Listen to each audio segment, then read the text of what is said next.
সুধী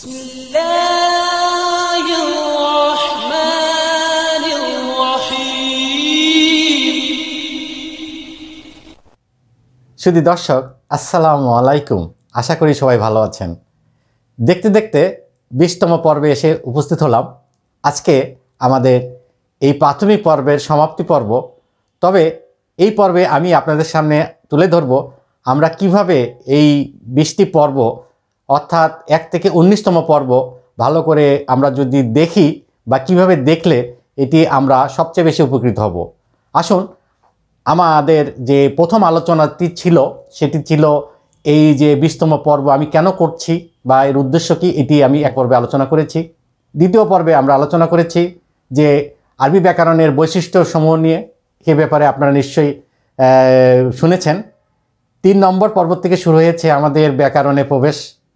আসলে 3 নম্বর পর্বটি আমি কোনো ব্যাকরণ শেখাইতে চাইনি, কেননা আপনারা যারা এই আরবি ব্যাকরণ শিখতে আসছেন, আমার বিশ্বাস তাদের কারোরই হয়তোবা কোনো জ্ঞান নাই, আরবি ব্যাকরণের কোনো কিছুই আপনাদের জানা নেই। অর্থাৎ একটি ছোট শিশুকে ভাষা শেখানোর জন্য যা যা প্রয়োজন, সেই হিসাবে আমরা 3 নম্বর পর্বে শুধুমাত্র নানুর বাসার গল্প বলেছি।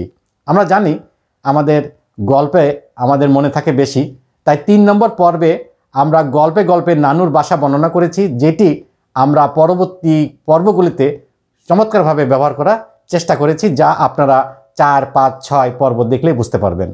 অর্থাৎ আপনারা যদি প্রতিটি পর্বে পয়েন্টগুলি লিখে রাখেন, তাহলে কিন্তু একটি পর্ব থেকে পরবর্তী পর্বে আপনাদের বুঝতে অনেক সুবিধা হবে। আসলে আমার এই পদ্ধতিটা হচ্ছে TSI পদ্ধতি, অর্থাৎ টোটাল স্ট্রাকচারাল ইন্টাররিলেশন। এই ব্যাপারেও আমার এই ভিডিওগুলির মধ্যে একটি জায়গায় আপনারা খুঁজে পাবেন। এবং কেন আমি এই মজার TSI পদ্ধতির মাধ্যমে আপনাদের শেখাচ্ছি, কেননা এই পদ্ধতির মাধ্যমে আমি দেখেছি যে আমরা কর্মব্যস্ত যারা আছি তাদেরকে সহজে কিছু মনে রাখার যদি পদ্ধতি বলে দেওয়া যায়, তাহলে আমরা বহুদিন এই আরবি ব্যাকরণের নিয়মগুলি মনে রাখব। শুধু দর্শক, আমরা জানি আমরা অনেক কিছু শিখি, অনেক কিছু ভুলেও যাই, কিন্তু আমরা যদি গল্পের মাধ্যমে যদি শিখতে পারি এবং আমরা যদি সেটা কিছুটা চর্চা করি, অথবা আমাদের বিভিন্ন সময় আমরা সূরা পড়ি, সেই সূরাগুলি যদি এই ব্যাকরণের নিয়মকানুনগুলি যদি প্রয়োগটা যদি বুঝতে পারি, তাহলে কিন্তু আমাদের ব্যাকরণের এই নিয়মগুলি আমরা সহজে ভুলতে পারবো না। দেখেন, আমি কিন্তু এখানে এমনভাবে আমরা আপনাদেরকে প্রবেশ করে দিয়েছি আরবি ব্যাকরণের মধ্যে। প্রথম থেকে আমরা ভিডিওগুলি 1 থেকে 8 নম্বর পর্ব পর্যন্ত আমরা সর্বনাম শিখিয়েছি। তারপরে 9, 10, 11 এটি হলো অতীতকাল, এবং 12, 13 ছিল হইল বর্তমান এবং ভবিষ্যৎকালের ক্রিয়াগুলি। 9, 10, 11 ছিল অতীতকালের ক্রিয়া, এবং 12, 13 ছিল বর্তমানকালের ক্রিয়া।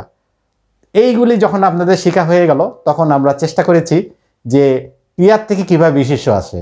বিশেষ্য আসার পরে একে একে বিশেষ্যের সাথে ডেফিনেট বিশেষ্য অর্থাৎ টিটা খানাখানি কীভাবে যুক্ত হয়, তারপরে সম্বন্ধ মুদাফ মুদাফ ইলাহি আপনারা জানতে পারলেন, তারপরে নাত মানুত সম্বন্ধকে আমরা জানতে পারলেন, তারপরে একটি বিশেষ্য কর্তা কর্ম সম্বন্ধ কীভাবে রূপান্তরিত হয়, যেটা আগে 2টি পর্বে আপনারা জানতে পারলেন।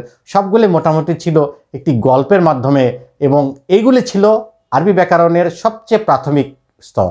অর্থাৎ এইগুলি যদি আপনারা নিজেরা শিখতে পারেন, অর্থাৎ এইগুলি যদি আপনারা বুঝতে পারেন, তাহলে কিন্তু ইউটিউবে আরও অনেক ভালো ভালো বক্তার অনেক বক্তৃতা আছে বা অনেক লেকচার আছে, সেগুলি আপনারা যদি সময় করে বুঝতে পারেন, তাহলে কিন্তু নিজে নিজেই আপনারা নিজেদের আরবি ব্যাকরণের জ্ঞানটাকে ডেভেলপ করতে পারবেন। এছাড়াও যারা মনে করেন যে একটি প্রাথমিক জ্ঞান আমার থাকা উচিত, কেননা প্রাথমিক জ্ঞান যদি না থাকে, তাহলে আরবি ভাষাকে আপনাকে অনেক দূরের ভাষা মনে হবে। অর্থাৎ আপনি কোরআনকে, আল কোরআন বা যে কোনো সূরা আপনার মনোযোগ আরও বৃদ্ধি পাবে যদি আপনি প্রাথমিক কিছু জ্ঞান আপনার থাকে। অর্থাৎ আমাদের জীবনে একবার হলেও ইনশাল্লাহ আমরা এই প্রাথমিক জ্ঞানগুলি অর্জন করার চেষ্টা করব, এবং আমার এই ভিডিওগুলি আপনারা প্রয়োজন হলে ডাউনলোড করে আপনারা আপনাদের কম্পিউটারে রাখতে পারেন, এবং প্রত্যেকটি পর্ব আপনারা দেখার সময় নোট নিতে পারেন। অর্থাৎ কোনো পয়েন্ট আমি এখানে ব্যাকরণের ব্যবহার হবে না এমন কিছু কথা আমরা এখানে বলার চেষ্টা করিনি, যাতে আপনাদের এখানে ধৈর্যচ্যুতি হয় না। এখন এই যে 20টি পর্ব আমরা যে আলোচনা করলাম, এটা সম্বন্ধে আপনাদের প্রশ্ন থাকতে পারে, সেই উত্তরগুলি আমি ক্রমান্বয়ে দেওয়ার চেষ্টা করব এবং আশা করি আপনারা ধীরে ধীরে এই প্রাথমিক পর্ব একবার না বুঝতে পারলে কোনো একটি পর্ব 2বার 3বার দেখতে পারেন, এতে আপনার এমনি মুখস্থ হয়ে যাবে, এমনি আপনারা বুঝতে পারবেন।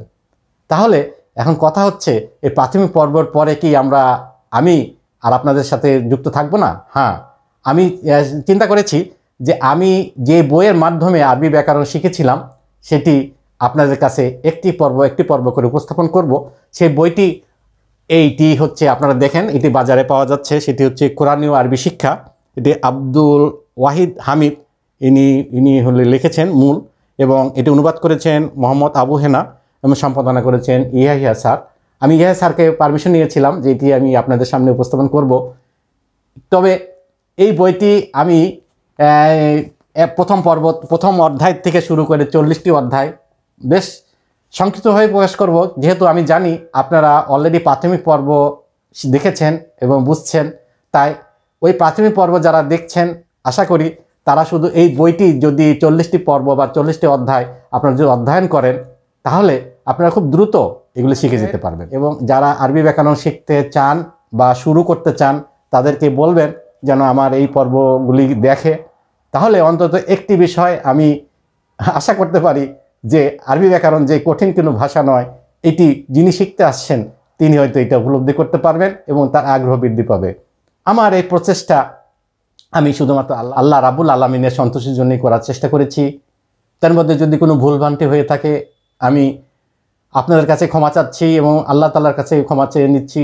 যদি ভুল হয়ে থাকে ইনশাল্লাহ আমি আপনাদের পরবর্তী যখন ক্লাস নিব কোরআনীয় আরবি শিক্ষা, তখন ওইটা নিয়ে আমরা আলোচনা করব, ওটা ভুলটা সংশোধন করার চেষ্টা করব।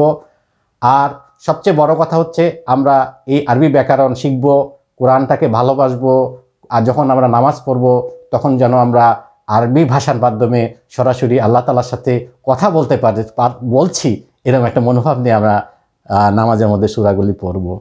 তাই আর কথা বাড়াবো না, আপনারা সবাই ভালো থাকবেন, সুস্থ থাকবেন, এই বলে আমার এই 20 পর্ব শেষ করছি এবং সমস্ত প্রশংসা আমি আল্লাহ রাব্বুল আলামিনের কাছে দিয়ে এখানে শেষ করছি। আলহামদুলিল্লাহ।